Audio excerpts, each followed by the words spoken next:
Finally 2017 का MCQ देखने जा रहे हैं हम लोग। चलिए फटाफट से पार्ट बी में जाते हैं हम लोग। Part B, part B, part B, part B, part B. चलिए शुरुआत करते हैं। पहला क्वेश्चन दिया हुआ है, the liability of the partners.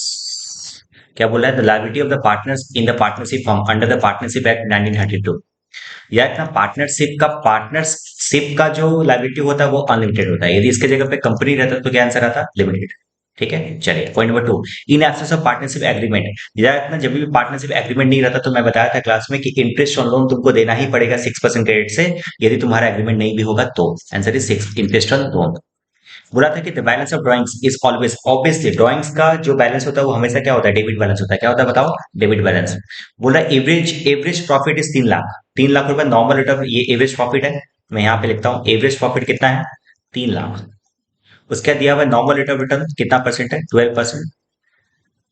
उसके बाद फिर दिया हुआ है, उसके बाद दिया हुआ है कैपिटल एम्प्लॉयड 22 लाख। उसके बाद बोला the value of goodwill under the capitalised method. Capitalised method का फॉर्मूला याद कर बताया था, average profit divide by normal rate of return, normal rate of return minus capital employed. Average profit कितना है बताओ? एवरेज प्रॉफिट तुमको दिया हुआ है कितना? 3 लाख रुपया। 3 लाख रुपया डिवाइड बाई 12%, डिवाइड बाई कितना परसेंट? 12% माइनस कैपिटल एम्प्लॉयड कितना है? 22 लाख। सॉल्व करो फटाफट से। 3 lakhs divided by 12% minus 22 lakhs. It will come to 3 lakhs. Answer is 3 lakhs. कितना आ रहा है बताओ? 3 लाख रुपया तुम्हारा आंसर आ रहा है। ठीक है, चलिए आगे बढ़ते हैं। Point number 5, the profit sharing ratio. मान लो ए और बी का, अच्छा याद करो मैं बताया था, ए और बी का रेशियो क्या है? 2:1। और बी और सी का बीच का रेशियो क्या है? 3:2। मैंने इसकी स्टेप के सॉल्व को करने के लिए मैं बताया था एक ट्रिक कि आपको क्या करना पड़ेगा, आपको उल्टा एन लेके आना पड़ेगा। उल्टा एन, उल्टा एन का मतलब हुआ कि इससे मल्टीप्लाई करो, कितना आएगा? 6। Yes sir. अब इससे 3 को 1 से मल्टीप्लाई करो, आ जाएगा तुम्हारा 3। और फिर 1 से 2 को मल्टीप्लाई करो, आ जाएगा 2। Answer is 6:2, 6:3:2, 6:3:2। क्लियर है क्या? चलिए आगे बढ़ते हैं। Point number 6, the ratio, the ratio in which old partners agree to surrender. जब भी कोई सरेंडर करता है, मतलब कोई नया पार्टनर्स के आने के बाद ओल्ड पार्टनर्स जिस रेशियो में अपना अपने प्रॉफिट को शेयर, अपने अपने प्रॉफिट को क्या करते हैं? सरेंडर करते हैं, उसको बोलते हैं सैक्रिफाइसिंग रेशियो। क्या बोलते हैं बोलो? Sacrificing ratio. पॉइंट नंबर 8 बोल रहा है, if the existing profit sharing ratio, मान लो ए बी और सी के बीच का रेशियो है 3:2:, एक मिनट, एक मिनट, ए बी और सी के बीच का रेशियो है 3:2:1। अब बोल रहा है क्या, यदि इसका रेशियो चेंज होके 1:2:3 हो गया तो बताओ विच अनअफेक्टेड है? कौन सा पार्टनर्स का प्रॉफिट जो है अनअफेक्टेड है? सबसे पहले स्टेप के सम साई को, तो सबसे पहले टोटल करो। टोटल कितना आता है? 6, 3 2 5 1 6। इसको भी जोड़ो तो कितना आता है? 6। अब खाली देखो एक बार, किसका कोई कोई डिफरेंसेस नहीं है। इसका आ गया 3/6 था पहले, अब हो गया 1/6, तो लॉस हुआ। 2/6 था इसका, 2/6 अभी भी है। अच्छा, मतलब अनअफेक्टेड आंसर क्या रहा है? Answer is B. समझ में आया क्या? Yes sir. आगे बढ़े। Point number 8, M N O partners है, रेशियो क्या है? 5:3:2। एम एन ओ रेशियो क्या है? 5:3:2। हुआ क्या कि एन जो है रिटायर हो रहा है, एन जो है रिटायर हो रहा है, ये जो एन जो है रिटायर हो रहा है, कितना उसका गुडविल है? इसका गुडविल है 21,000 रुपया। ये गुडविल कौन देगा? एम और ओ मिलके देगा। तुमसे पूछ रहा, बताओ एम का क्या होगा? अच्छा, एम का बैलेंस कितना होगा? आप क्या करो, सिंपल 21,000 को ये दोनों के रेशियो में बांट दो, ये दोनों के रेशियो में, ये और ये के रेशियो में, क्या होगा? 5/7। कितना आएगा? 33,000 multiply by 5, that is 15,000। 15,000। Clear है क्या? Yes sir. आगे बढ़ते हैं। पॉइंट नंबर 9, एक्स वाई जो है दो पार्टनर्स है, दोनों के पार्टनर्स के बीच का रेशियो क्या है? 5:3। जेड जो है एडमिट हुआ है 1/4 के लिए, तुमसे पूछ रहा है सेक्रीफाइसिंग रेशियो। अरे कभी भी सेक्रीफाइसिंग रेशियो पूछे तो मैं बताया था, अनलेस एंड अनटिल कोई मेजर चेंजेस नहीं आता तो याद रखना ओल्ड रेशियो जो तुम्हारा था 5:3, वही रेशियो तुम्हारा सेक्रीफाइसिंग रेशियो होगा। Answer is 5:3। हालांकि मैं क्लास में ऑलरेडी इसको बहुत सॉल्व करके मैं बताया था। पहले न्यू रेशियो निकाले थे हम लोग, फिर फिर न्यू रेशियो निकालने के बाद सेक्रीफाइसिंग रेशियो भी निकाले थे, तो फिर हम लोग सॉल्व किए थे। आंसर इज, यहाँ पे एग्जाम में आप शॉर्टकट कर सकते हो, 5:3 मार के आ जाएगा। आगे बढ़ते हैं। The profit, the person in which the account of due it's disease partner, मतलब जो पार्टनर्स मर गया उसके पैसे को किसको ट्रांसफर किया जाता है? Answer is executors. ये ऑलरेडी डेप्थ चैप्टर में हम जब पढ़े थे तो उसमें हम लोग ऑलरेडी लेजर में सीखे थे कि एग्जीक्यूटर अकाउंट बनता था। आ गया। ऑथराइज्ड कैपिटल क्या होता है? सिंपल, ऑथराइज्ड कैपिटल का मतलब होता है, ऑथराइज्ड का मतलब होता है मुहर लगाना। आपको क्या करना पड़ता है ना, एक स्पेसिफाइड अमाउंट, या मैक्सिमम आपका कैपिटल कितना हो सकता है, मैक्सिमम शेयर कैपिटल जो कि एक कंपनी इश्यू कर सकती है, उसे बोलते हैं क्या? Authorised capital. देखो, maximum limit of share capital, एक कंपनी का maximum limit of share capital को क्या बोलते हैं हम लोग? Authorised capital. आगे बढ़ते हैं, point number 12। After final call X limited credited 3,500। बोल रहा है कि फाइनल कॉल के बाद एक्स लिमिटेड क्या किया? 3,500 रुपया का शेयर फॉरफिच किया। ठीक है, हुआ क्या? उसमें से री इशू किया है 2500 रुपए का डिस्काउंट देके। इसका मतलब 1,000 रुपए बचा होगा। ये 1,000 रुपए कहाँ पर ट्रांसफर होगा? कैपिटलिज्म में तुमसे वही पूछा था, कैपिटलिज्म में कितना रुपया ट्रांसफर होगा? आंसर इज 1,000 रुपया। बस कितना? ये 3500 से 2500 को माइनस कर दो, बात खत्म। समझ गए क्या? आगे बढ़ते हैं, पॉइंट नंबर 13।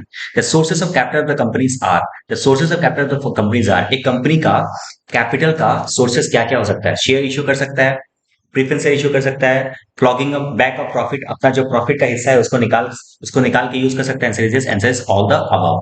उसके बाद फिर पॉइंट नंबर 14, फॉर फीचर से originally issued at a premium, जो शेयर को हम लोग फॉरफिट किए थे, यदि उसको प्रीमियम पे इशू किए थे, तो फिर उसको री इशू यदि करने जाएंगे, उसका क्या प्राइस होगा? याद रखना, इसके इसमें कोई भी डिफरेंसेस नहीं है, आंसर इज सेम होगा। पार पे भी इशू कर सकते हैं, प्रीमियम पे इशू कर सकते हैं, और डिस्काउंट पे भी इशू कर सकते हैं। Answer is all of above. Point number 15, premium received on account of shares can be issued for, हम लोग जो भी प्रीमियम इशू करते हैं, जो भी हम लोग शेयर इशू करते हैं, उससे जो भी प्रीमियम आता है, याद रखना उसको कौन से अकाउंट में ट्रांसफर कर देते हैं? सिक्योरिटी सिक्योरिटी प्रीमियम के अकाउंट में। वो बोलते थे, वो तुमसे पूछ रहे हैं कि बताओ इसका यूटिलाइजेशन कहाँ पे, ये सिक्योरिटी प्रीमियम को कहाँ कहाँ यूटिलाइज कर सकते हैं? सिंपल, बोनस शेयर्स को इशू करने में आप इस पैसे का यूटिलाइजेशन कर सकते हैं। हालांकि बहुत सारा इसका यूटिलाइजेशन है, हमारे सिलेबस में सिर्फ बोनस शेयर पढ़ने से ही काम हो जाएगा। ठीक है, आगे पढ़ते हैं, पॉइंट नंबर 16। आगे जाके जब कॉलेज में ग्रेजुएशन करोगे या फिर सीए इंटर में जब जाओगे, तब आपको मिलेगा बहुत सारा ऐसा ये है स्पेशल स्पेसिफिक एरिया जहाँ पे सिक्योरिटी प्रीमियम का यूटिलाइजेशन हो सकता है। ठीक है, अभी के लिए हम लोग उतना एक्सपेंशन के साथ नहीं पढ़ेंगे। उसके बाद बोला था balance of security premium account ensuring balance sheet. Balance sheet में बताओ सिक्योरिटी प्रीमियम कहाँ पे शो होता है? आंसर इज रिजर्व है, क्या है वो? Reserve and surplus, reserve and surplus. ठीक है, आगे बढ़ते हैं, पॉइंट नंबर 17, डिस्काउंट ऑन री इशू फॉर फीचर्स है। जो भी डिस्काउंट देता है हम लोग री इशू फॉर फीचर से, याद रखना कभी भी अपना जो शेयर फॉरफीचर था उससे ज्यादा नहीं हो सकता। Can not be lesser than, answer is can not be more than the balance of share forfeiture. जाहिर सी बात है, डिस्काउंट का अमाउंट आपका आपका शेयर फॉरफीचर से ज्यादा नहीं हो सकता। ठीक है, ये कैसे एक्सप्लेन करना है, मैंने क्लास में बहुत अच्छे तरीके से समझाया था। अभी मेरे पास उतना टाइम नहीं है, मैं उसको बहुत वीडियो को बहुत शॉर्ट बनाना चाहता हूँ, तो मैं इसको एक्सप्लेन नहीं कर सकता। आपको यदि नहीं समझ में आया ये पॉइंट, आप मेरे को कमेंट करना, हम उसको कोशिश करेंगे अलग से एक वीडियो बना के उसमें कवर करेंगे। Point number 18, interest paid on debenture. Interest paid on debenture हमेशा क्या होता है? चार्ज अगेंस्ट प्रॉफिट होता है, चार्ज अगेंस्ट प्रॉफिट होता है। क्योंकि क्योंकि ये क्या है? इंटरेस्ट पेड ऑन डिवेंचर का मतलब, डिवेंचर का मतलब होता है पब्लिक से लिया गया लोन को बोलते हैं डिवेंचर। उसके ऊपर जो इंटरेस्ट पेमेंट करते हैं वो हमेशा क्या माना जाता है? Charge against profit. ये पार्ट 1 खत्म हो गया, पार्ट 2 में आते हैं। पार्ट 2 तुम्हारा प्रैक्टिकल होता है कंपनी का, जिसमें रेशियो एनालिसिस और तुम्हारा कैश फ्लो स्टेटमेंट है। आगे देखते हैं फटाफट से, जल्दी आओ। क्या बोला? वर्किंग कैपिटल दे दिया 1,80,000। वर्किंग कैपिटल मतलब होता है current assets minus current liability is 1,80,000। उसके बाद फिर टोटल लायबिलिटी दे दिया है, टोटल लायबिलिटी दे दिया है कितना? 3,90,000 रुपया। और उसमें दे दिया नॉन करेंट लायबिलिटी 3,00,000 रुपया। अच्छा, नॉन करेंट लायबिलिटी 3,00,000 रुपया, तो आराम से इसको माइनस कर दे इससे, तो जो निकल के आएगा वो निकलेगा करेंट लायबिलिटी। ये जो निकला है 90,000 is a current liability. Current liability तुम्हारा 90,000 रुपया आ गया। ठीक है, ध्यान रखना, नॉन करेंट लायबिलिटी से यदि माइनस के तो क्या आ गया? ये 90,000 रुपया करेंट लायबिलिटी आएगा। वर्किंग कैपिटल के फॉर्मूले में यदि हम पुट करें, तो वर्किंग कैपिटल को ऐसे लिख सकते हैं क्या? करेंट एसेट्स इक्वल टू 1,80,000, और ये करंट लायबिलिटी यहाँ पे जाएगा तो क्या हो जाएगा? प्लस हो जाएगा। तो करंट लायबिलिटी तो हम लोग क्या लिख सकते हैं? 1,80,000 प्लस ये करंट लायबिलिटी हम लोग ऑलरेडी यहाँ पे निकाले हुए हैं, ये 90,000 रुपया। हम लोग यहाँ पे इसको लिख सकते हैं, आंसर इज यस सर। यहाँ पे 90,000 रुपया जोड़ सकते हैं, तो ये कितना आ गया? 2,70,000 रुपया। 2,70,000 is a current assets. Now current liability अपने पास पता है, करंट रेशियो तुमसे पूछा है। 2,70,000 is a current assets, current liability तुम्हारा 90,000 रुपया है, तो 2,70,000 डिवाइड बाई 90,000 रुपया, आपका रेशियो क्या निकल के आता है? देख लो एक बार, 3:1 आएगा। ठीक है, आंसर इज 3:1। 2,70,000 डिवाइड बाई 90,000, कितना आएगा? 3:1, आंसर इज 3:1। क्लियर है क्या? Yes sir. पॉइंट नंबर 2, मैं इसको मिटा रहा हूं, आपको होगा तो आप स्क्रीनशॉट ले लेना। ठीक है, चल ठीक है, मैं इसको मिटा रहा हूं।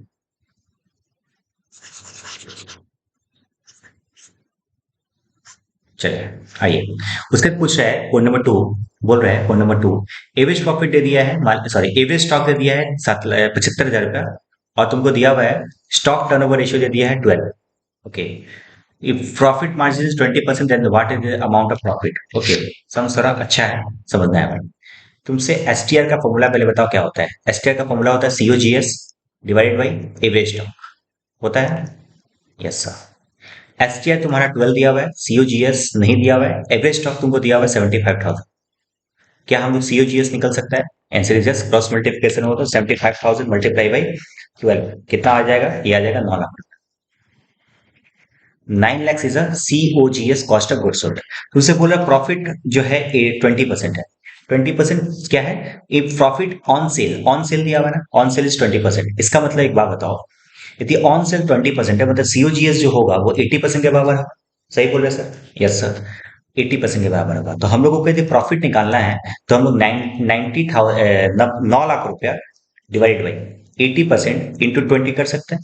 यस सर, तुमसे प्रॉफिट पूछा था ना, हाँ 20 कर सकते हैं। बताओ कितना आ रहा है? डिवाइड बाई 80 इंटू 20 आ रहा है तुम्हारा 2,25,000। Answer is 2,25,000।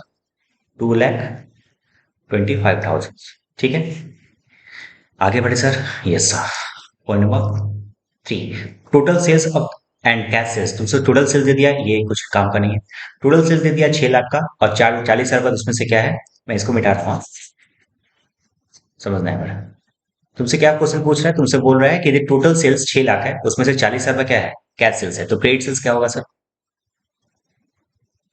इस चीज से माइनस कर दें, कितना आएगा? 6 लाख माइनस 40,000, 5,60,000, 5,60,000 का, ठीक है। Amount of average debtors, average debtor कितना है? 1,40,000 से डेटर टर्नओवर रेशियो पूछा है, ये सिंपल फॉर्मूला है। डीटीआई का फॉर्मूला क्या होता है? डीटीआई का फॉर्मूला होता है, बताओ। ऊपर में, ऊपर में, ऊपर में, ऊपर में, ऊपर में, ऊपर में credit sale divide by average debtor.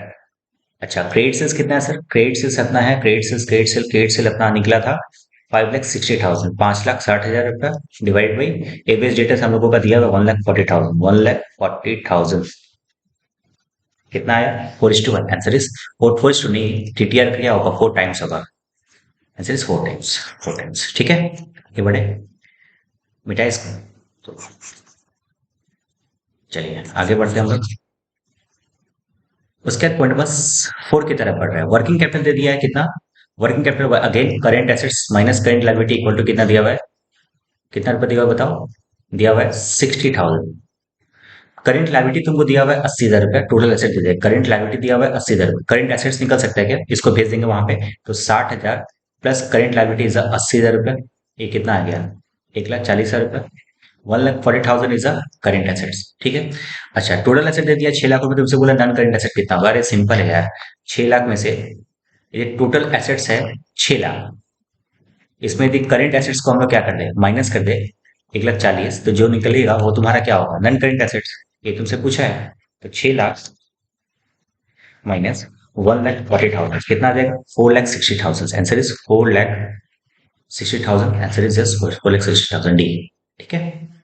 Point number 5, if gross profit margin is 12%, मान लो जीपी परसेंटेज है तुम्हारा, ऑन कॉस्ट है अपना, ऑन कॉस्ट है 12%, सेलिंग प्राइस दे दिया 2,24,000 रुपए, तो बताओ क्या होगा? एकदम सिंपल, आप क्या करो, 2,24,000 है, ये सेलिंग प्राइस पे है, और ये ऑन कॉस्ट बोला है, इसका मतलब ये डिवाइड बाई 112 कर सकते हैं। आंसर इज यस, क्योंकि ये ऑन कॉस्ट है मतलब 112 होगा। मल्टीप्लाई में क्या पूछा तुमसे? ग्रॉस प्रॉफिट 12 करो, 2,24,000 डिवाइडेड बाई 112 इंटू 212 कितना आएगा? 24,000। आंसर इज 24,000, ठीक है। पॉइंट नंबर सी, ये बड़े बस last question. Point number C बोला है an example of cash inflow from financing activity is, financing activity से जो भी कैश इनफ्लो आता है उसका एक एग्जांपल तुमसे पूछ रहा है।